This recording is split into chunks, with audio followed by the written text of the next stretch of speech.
Elşad Kəlbəcərli yazır ki, bir zaman qəlbimin sultanı idin. Bütün dərdlərimin dərmanı idin. O sonsuz sevgimin heyranı oldun. Söylə, harda qaldın sən ay vəfasız?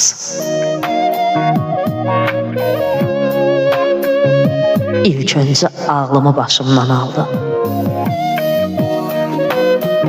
Eşqin, məhəbbətin toruna saldın.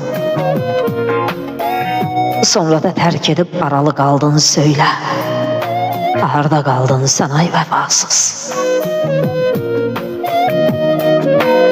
Qəlbində sevgidən saraylar qurdum.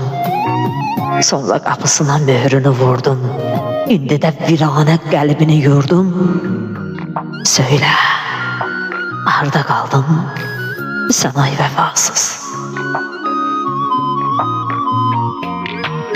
Saçımı ağardıb qarı elədin sən. Nə həya, nə də ki arı elədin sən. Dünyanı başıma dar elədin sən. Söylə, harda qaldın sən ay vəfasız? Hər dəfə tutanda ürək ağrısı, sən arzulardım azalım qızı.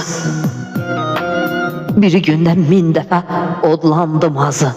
Söylə, harda qaldın sən ay vəfasız? Elşadam, sən məni viranə qoydun. Qəlbimdə sevgidən nişanə qoydun. Onun üçün gizlincə bir xanə qoydun. Söylə, harda qaldın sən ay vəfasız?